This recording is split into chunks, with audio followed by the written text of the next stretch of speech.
The storm had rolled in with the kind of silence that unsettled Dr. Elias. Ward more than the thunder ever could he stood at the edge of his outpost, a lonely structure of metal and dust against the endless plain, and watched. The horizon flickered with strange light. The sky above was awash of bruised violet and burnt gold, a storm not of water, but of ash and static. He told himself it was nothing unusual. The planet was fickle and cruel, and the weather had always mirrored its temperament. Elias was a man worn down by exile. His hands bore the scars of engines, and scalpel work. His back ached from long days, hunched over broken machines and fragile creatures. Yet there was a steadiness in him that even disgrace had not stolen. He had once belonged to a world of shining laboratories and accolades, but that world had cast him out for choosing mercy over obedience when the military demanded he convert living beings into weapons he refused.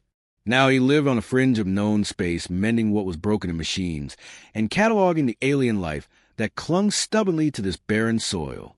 The outpost was quiet save for the low hum of power coils and the occasional rattle of the wind against rusting panels. Elias adjusted the filters on his mask and prepared to retreat inside. When the ground began to tremble, he froze not with fear, but with instinct sharpened by years of isolation. He knew the rhythms of quakes and storms, and this was something alive, something massive. The shadow came first, vast and unnatural, blotting out the twisted light above. Elias looked up and for the first time in decades forgot how to breathe. The creature descended with wings that seemed to stretch across the horizon, shimmering with a dull metallic sheen, battered and broken. A dragon, an impossibility, a myth from the journals of the first colonists, a dragon alive, bleeding and crying. The impact shook the outpost, dust rising like smoke as the dragon collapsed upon the plain. Her scales were torn and cracked, and in her jaws she cradled something small. She lowered her head, and a keening sound filled the air, not the roar of a predator, but the cry of a mother. Elias staggered forward against every instinct that told him to flee. He reached the creature and saw the bundle at her feet, a hatchling limp and gasping for breath. The mother did not attack. Instead, her eyes immense and glowing with pain fixed on him. He felt the weight of her plea, though no words were spoken. A strange pulse pressed against his thoughts, raw emotion, fear, sorrow, desperation. He had studied countless species, but never had he felt one reach into his mind like this. It was as if she had torn open her chest to reveal her heart.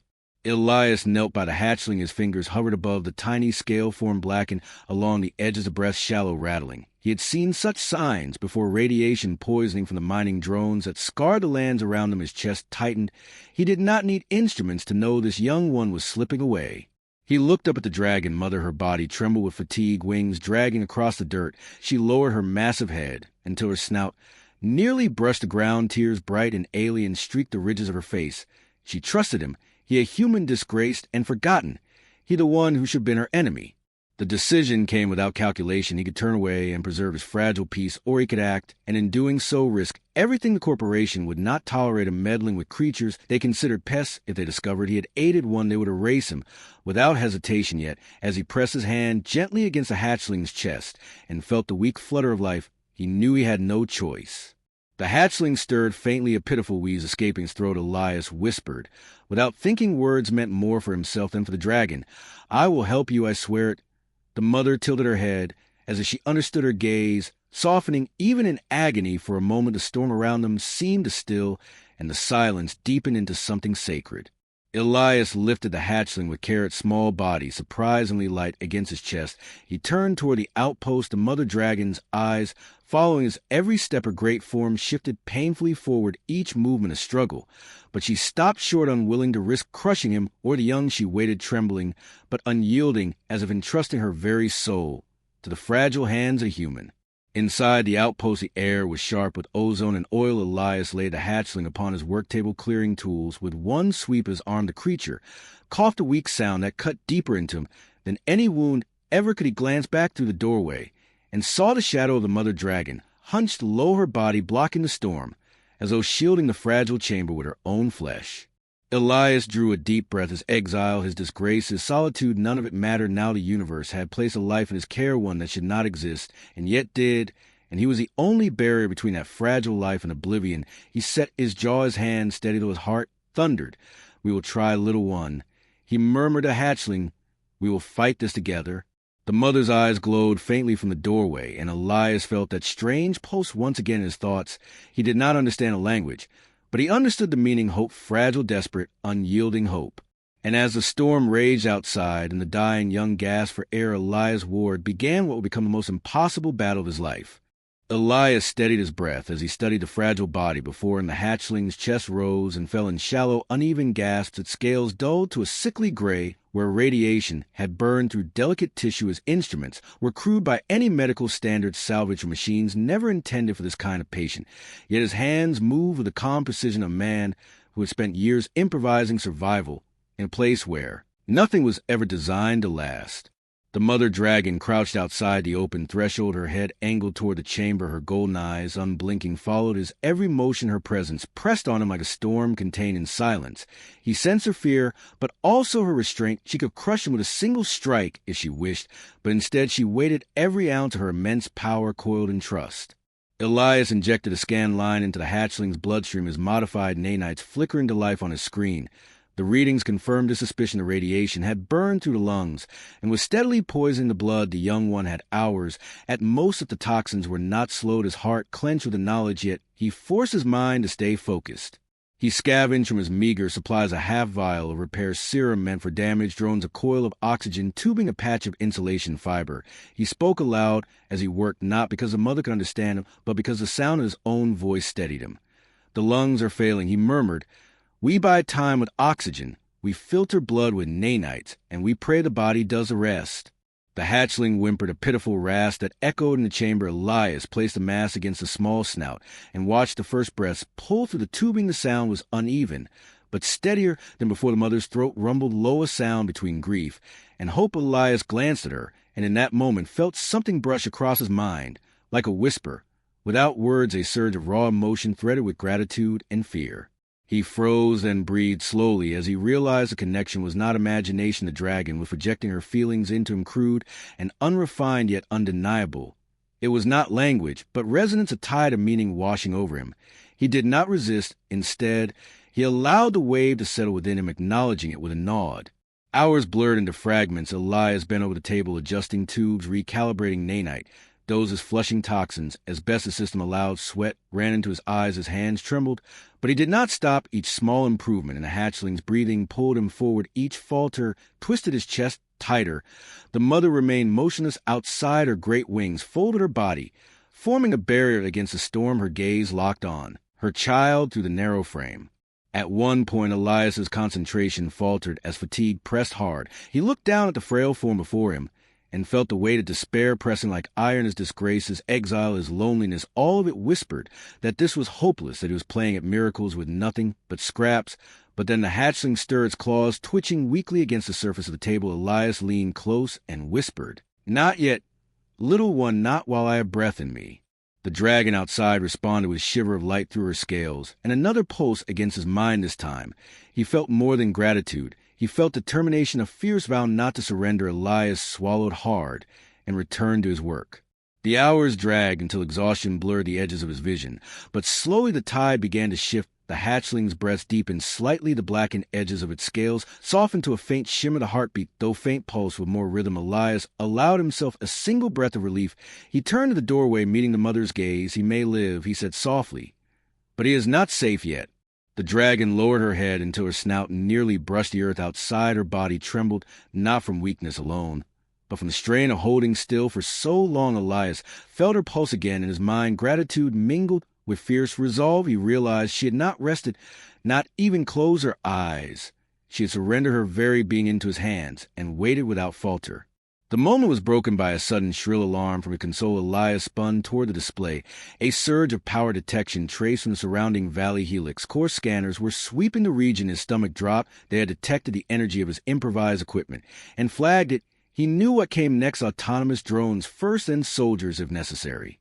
He looked at the hatchling, then at the mother dragon, still crouched in tense anticipation. His choice was already made. He pulled the oxygen coil tighter, secured the nanite feeds, and readied the makeshift stretcher. He turned back to the mother, his voice low but firm. "They will come for him. They will come for you. I cannot let them find you here." The dragon's eyes narrowed, glowing brighter with something more than fear. Elias felt the echo in his thoughts, a surge of protectiveness, the unyielding force of a mother ready to destroy or die for a child. He steadied himself against the wave of her fury. "We will move him," he said, but you must trust me still." The hatchling stirred faintly as if in answer. Elias cradled the small form carefully against his chest and secured the tubes. He stepped toward the threshold, the storm's wind rushing around him. Outside, the dragon shifted her broken body. With effort, her wings dragging as she struggled to rise. She let out a sound, half snarl, half groan, and then lowered herself again, too wounded to lift more than a few steps. Elias stood beneath her shadow, feeling the enormity of what they were about to face. He turned his gaze toward the distant ridges where faint lights flickered against the horizon. The scanners were not far. The storm cloaked them for now, but soon the drones would arrive. His heart beat hard in his chest. The hatchling's breath warmed against his skin. The dragon's pulse lingered in his mind, steady and fierce. For the first time in years, Elias felt the clarity of a cause greater than his exile, greater than his disgrace. He no longer acted only as a healer or a survivor. He was bound now to a mother's plea and a fragile life balanced on the edge of death. He tightened his grip on the hatchling and whispered, "Then we fight for every breath." Behind him, the dragon lifted her head and exhaled a plume of smoke that curled into the storm sky, a vow unspoken, yet undeniable. Together, they would face what came next. The storm had grown heavier by the hour, the sky churning with electric light that split the horizon into jagged scars. Elias moved quickly through the outpost, securing what he could and recalibrating his consoles. The hatchling lay in a makeshift cradle of insulation, fiber, its breath steadier, yet still fragile. The mother dragon shifted restlessly outside, her scales dull with exhaustion, but her eyes sharp as burning coals. She knew as well as Elias that something was coming. The scanners had swept once, which meant the drones were already on their way. Elias tightened the last coupling on an abandoned defense turret, its wiring spliced into his own console. He whispered to himself, while working his voice sharp and low, "They will not take you, they will not." He had fought machines before, but never with a life so fragile. At stake, his disgrace had left him stripped of allies, stripped of resources, but not stripped of resolve. He had lived years in silence, yearning for redemption now. He felt it pounding in his veins with every tool he set in place. The first drone appeared like a shadow, sliding through the storm. Its eyes glowed crimson, its wings cutting the air with mechanical precision. It was followed by two more, each armed with plasma casters and target arrays. Elias's console buzzed with warnings as the hatchling's biometrics were flagged as hostile.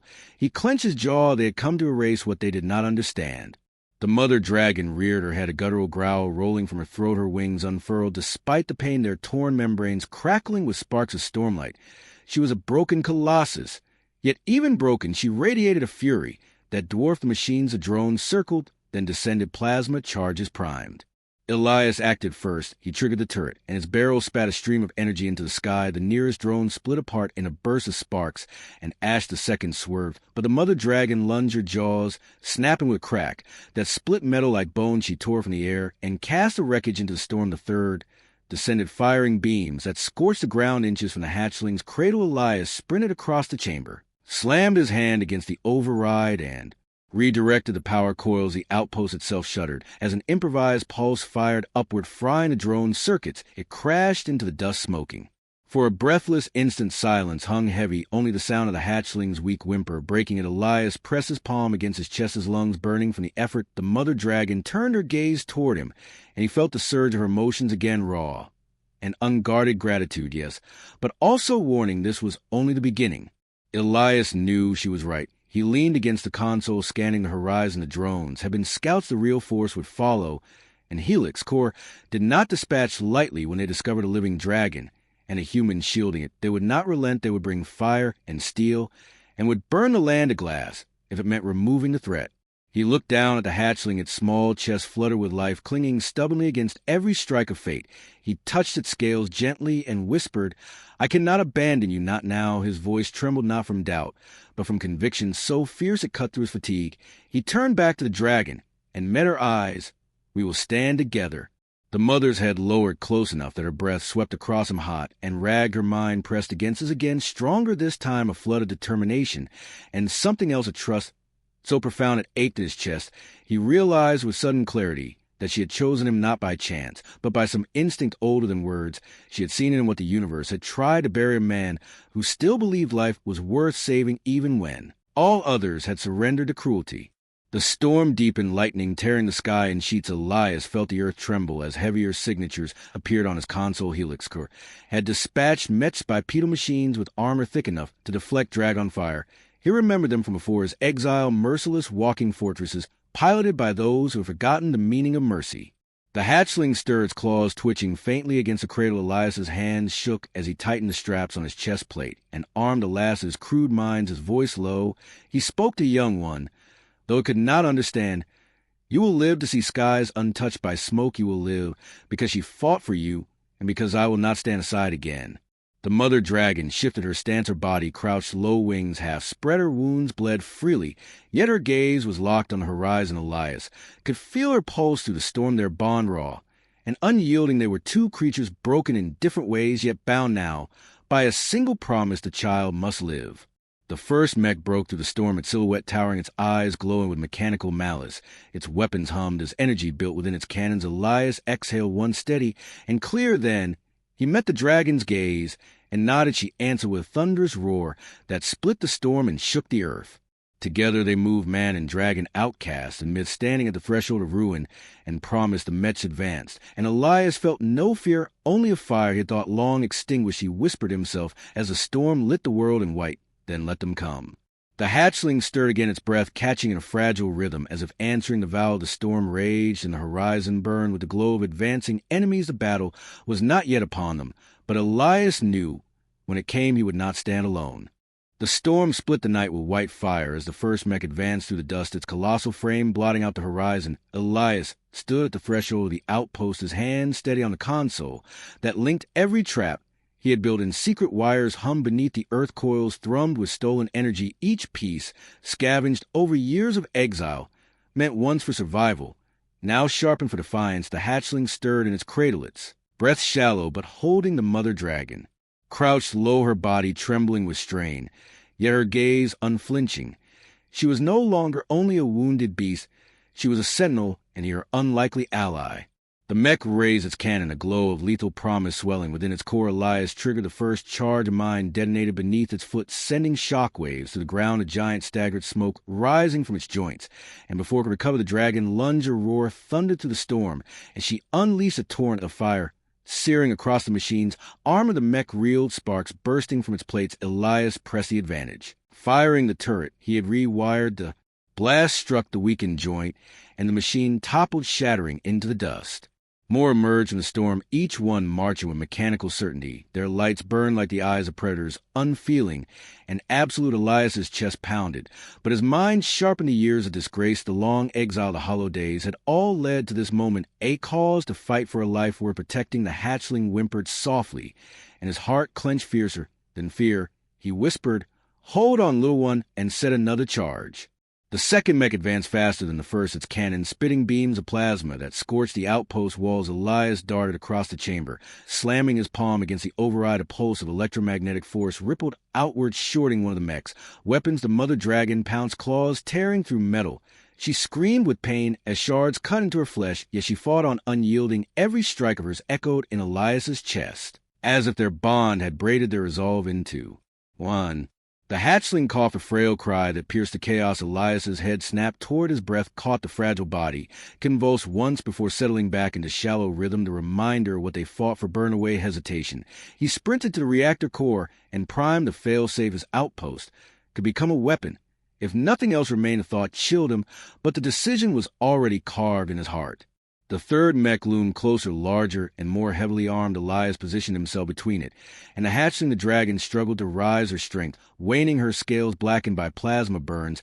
She looked at him, her eyes pools of pain. In resolve, he felt her mind press against as a wave of desperation and trust. She asked without words if he would protect her child. When she no longer could, he answered with a nod, no hesitation. "I will." The mech fired a beam that carved the ground toward the cradle. Elias leapt forward, detonating a charge that split the earth and hurled smoke into the sky. The blast staggered the mech for a breath, long enough for the dragon to release a final torrent of fire. The machine's armor melted, and it collapsed in ruin. But the effort tore her strength away. She fell to the earth, her chest heaving, her wings spread like broken sails. She could rise no more. Elias rushed to her side, his throat tight. He placed a hand on her scarred scales and whispered, "You are not alone." Her gaze softened, her pulse brushing his mind again. A final surge of gratitude and plea rose with fire in his chest, and turned toward the hatchling, cradling it against the outpost. Alarm screamed, the remaining mechs closed and lights flashing, weapons ready. He carried the child to the reactor chamber, his steps sure though he knew the cost. The mother dragon lifted her head once more as if to watch him. Her voice filled his thoughts with first, and only time a whisper raw and immense human. He staggered at the weight of it, yet steadied and smiled to the tears that blurred his vision. You are kin. Elias placed a hatchling in the reinforced cradle nearest the shielded wall. He kissed its small-scaled head and murmured, Live, little one, that is all I ask. He turned to the console, his hand swift and sure, activating the overload sequence. The outpost walls trembled with growing power. The storm itself seemed to recoil from the rising energy. The Mets breached the perimeter, their weapons raised. Elias looked once at the hatchling, its fragile chest rising with stubborn breath. Then he looked at the dragon, whose eyes blazed with fading light. He smiled and whispered, For you, and struck the final key. The reactor detonated in a controlled inferno, a wave of fire and force that tore through the Mets and annihilated the invaders. The shockwave burned across the plain, yet the shielded cradle and the dragon's massive body shielded the hatchling from the worst. The land shook, the sky roared, and when the storm settled, silence fell heavy and absolute. Elias lay among the wreckage, his body broken, his breath shallow. The hatchling stirred, pressing its small snout against his chest. Its warmth seeped into him, and for a moment he felt the pulse of life stronger than before. The mother dragon crawled forward, her body shattered, but her wings shielding her child. She lowered her head beside him, her eyes meeting his with a depth that spoke of memory eternal. Through the haze of pain, Elias felt the bond flare one last time. Not just gratitude, not just sorrow, but recognition, a vow that his sacrifice would never be forgotten. The hatchling pressed closer, and he felt its tiny heartbeat like a promise of tomorrow. His vision blurred, the storm above fading into darkness. He heard the dragon's voice again, faint but certain. You are kin forever. A faint smile touched his lips as he released his final breath. The storm past the horizon cleared. The mother dragon rose with trembling strength, her child cradled beneath her wing. They spread their shadows across the plain, and with one final glance at the place where Elias had fallen, they lifted into the sky. The hatchling lived, carried by its mother's strength and by the legacy of a human who had chosen compassion over fear.